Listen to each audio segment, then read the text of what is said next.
We're going to move into a question and answer session here. We've been assembling the questions posed throughout the Q&A seminar, and we'll answer a few of them.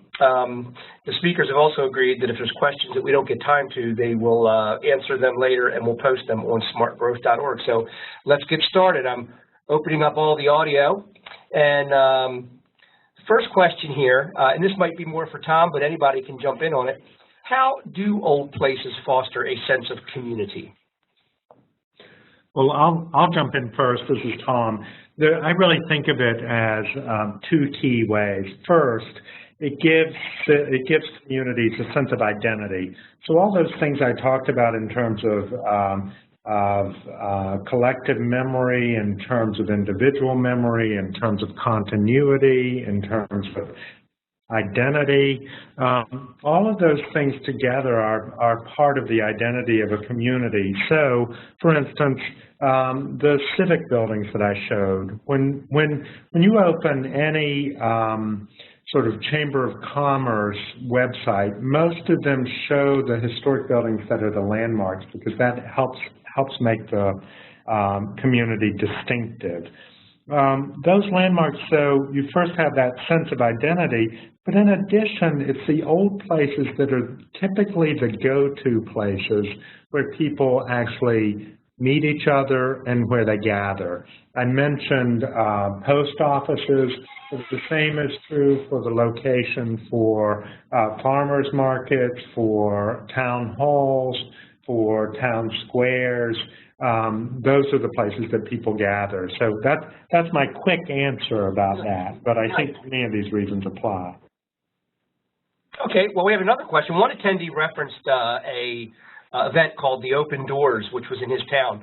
It was considered to be highly successful, with one house getting 1,700 visitors. But he questions whether any of the 1,700 visitors would care if it was announced that the house was to be demolished. Is the number of visitors the right measure to gauge how old places matter to people? Well, I'll jump in first, and then I'd welcome Mike and Don jumping in. I think that's just one of many measures. As I said at the beginning, I think that the whole idea of how important old places, how important they are to people is almost invisible to people. And they often don't express that they care until something is actually gone.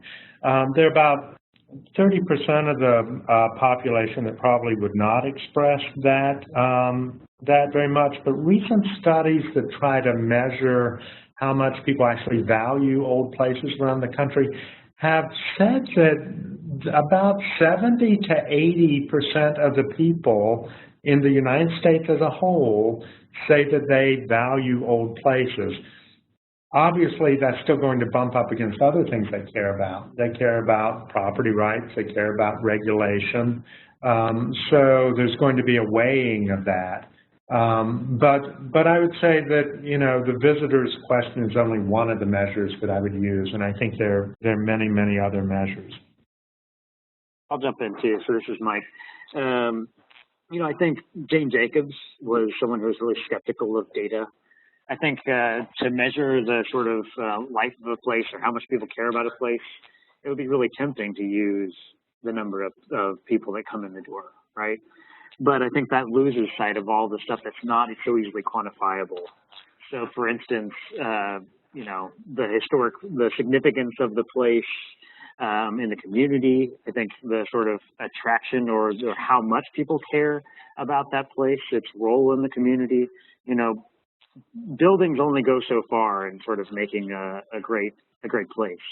It takes the people and their passions to really to drive that. I think there's one other thing that makes it real tough for preservationists. And look, I'm glad some people are worried about monuments and stuff, but I'm not a monuments guy. I'm glad they're there. Most monuments aren't in great danger. But I don't think it's the monuments that are really the character-building places. I think it's the vernacular neighborhoods, just everyday places that we don't even think about as historic. They're part of the character and the nature of our communities. And that is the trouble. Is that, first of all, somebody's house in a block in Georgetown, nobody goes there to visit. a shop on the streets of Kenosha, Wisconsin. It's just there, and you can make it's often argued, well, that's just one old building. What do we care? Get rid of it. But I think that that's the hardest thing to protect. But that is the chipping away of the whole character thing, apart from monuments. That it's a real contribution, both culturally and socially, but really also economically. It's not the monuments that give this economic oomph to preservation. It's the everyday buildings, and there the kind of number of people who visited really isn't even a germane measure, even if it were valid. And I just want to add on to that. This is Mike again. So we've been doing a little bit of analysis to show the extent of a city that is landmarked or falls within that is a landmark building or that falls in a historic district. And the numbers are generally between 3 and 5% of the city's overall buildings, compared to places like Philadelphia or Baltimore that have 60 or 70% of their structures constructed before 1945. So thinking about it that way, the existing tools we have as preservationists, if all we have is designation and landmarking, we're not really going to get it done with regard to the rest of these character building, these kind of character structures, as Don just so eloquently put. So we need to come up with new tools. We need to sort of make a market-based argument. We need to find ways, pass adaptive reuse ordinances that clear all the challenges out of the way for developers to do this.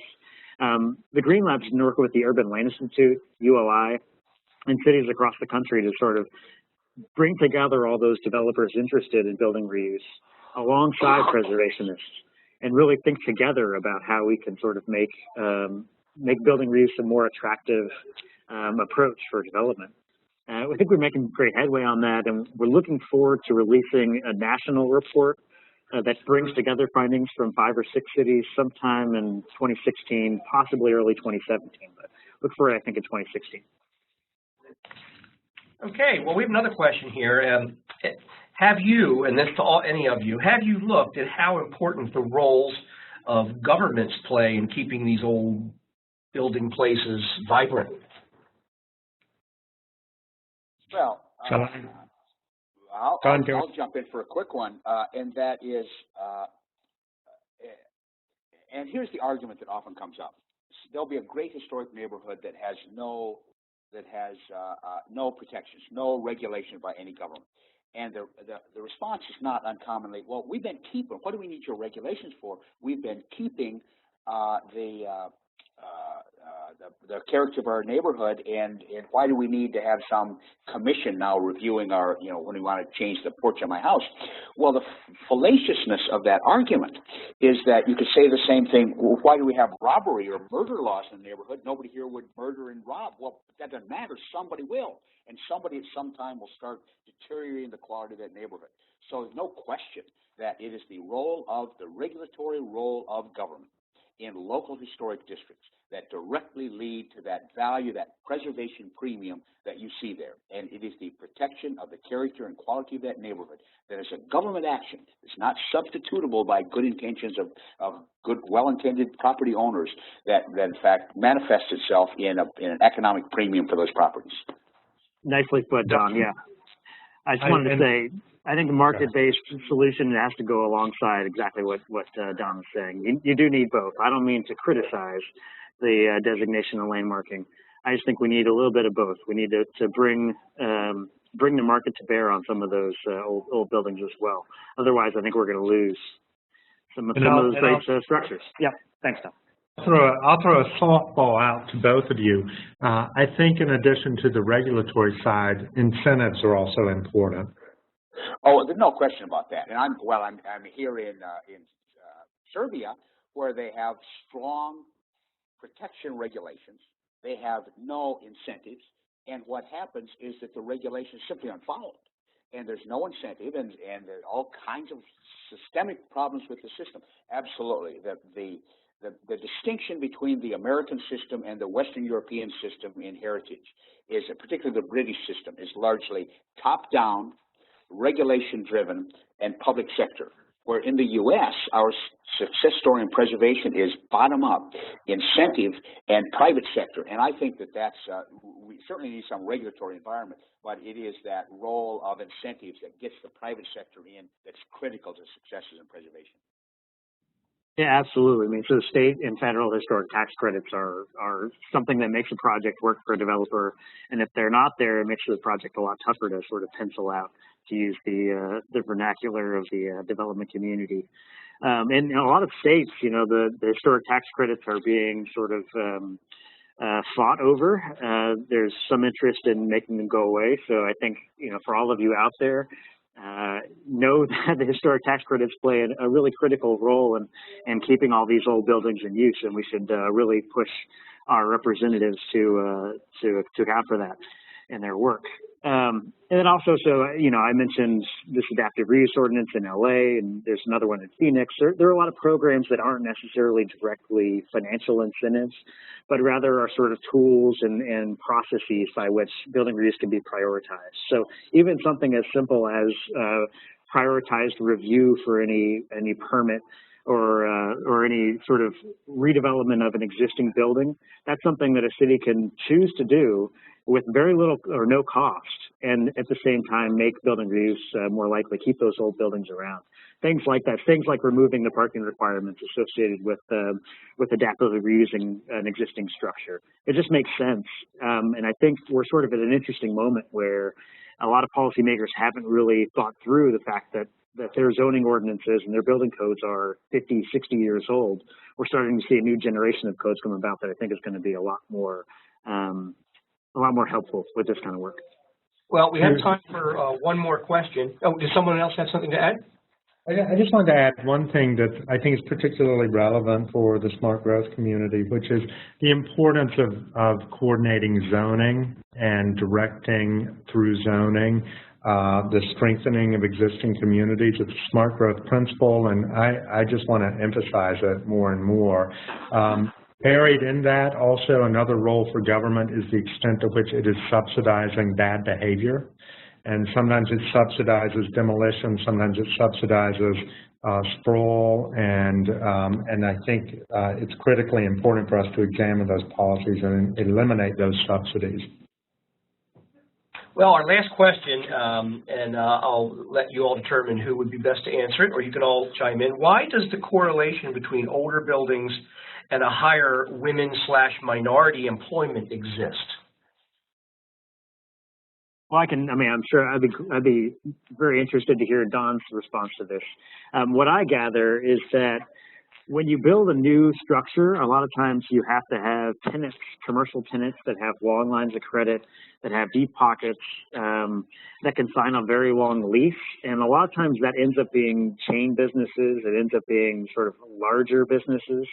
And I think there's a correlation also between sort of small business, local ownership, and women and minority ownership. I think that's how it sort of plays out.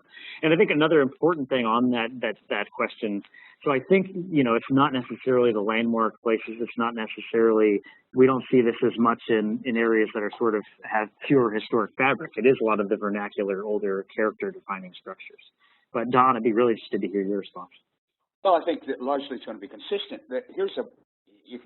Mike had a line that says, if you remember nothing else, remember this. Well, here's my line. You cannot build new and rent cheap. Absolutely, unequivocally impossible to build new and rent cheap. And so when you're starting a new business, one of the things is the affordability of the rent. And a small business, a typical small business, about the same amount of the year's volume goes for profit as goes for rent. And if you sign a lease that's twice too much that your volume will support, you're out of business. And so the number one is the affordability issue. It's absolutely critical. The second is, frankly, people who are going out to be entrepreneurs and starting businesses, you know, minority women. It's not enough that I want to sell my widgets. I want to be in a cool place. And cool place is not the strip center. Nicely put. Well, we may have time for one more question. Certainly not a short answer question. How do you start attempting to get assistance with refurbishing an old building? Is it with grants, a historical society? What?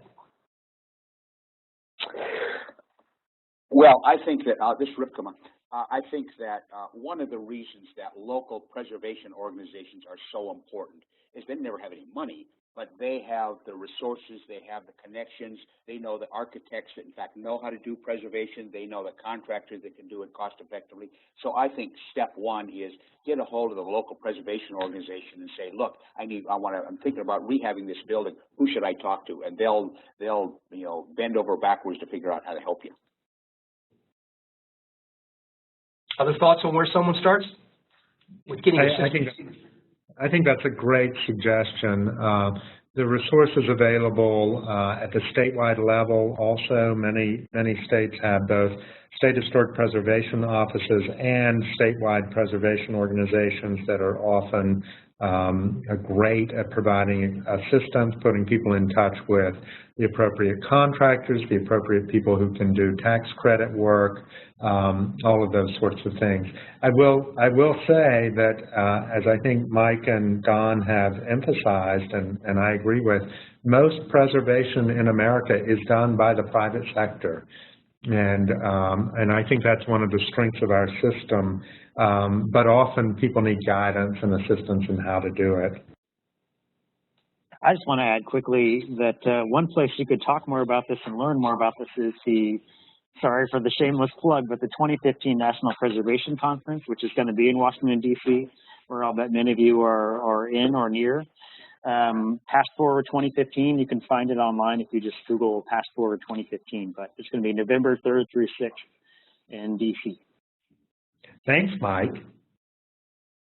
Well, we always like to have plugs.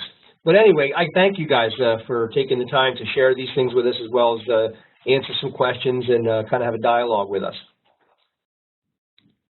Thank you all very much. I really appreciate everybody doing this, and I'm glad we had the opportunity to talk about this today, and I particularly want to thank Mike and Don in particular for doing it from Belgrade. Well, it's a cool place to be. So I'm sorry that the vocal wasn't so great. Yeah, this has been a lot of fun. It's been really nice to be on the same team with you, Tom and Don. I mean, we're always on the same team, but to share the stage. So thanks, everyone, for coming, and thanks, John and Kristen, for organizing. Well, folks, this concludes our webinar, Why Do Old Places Matter?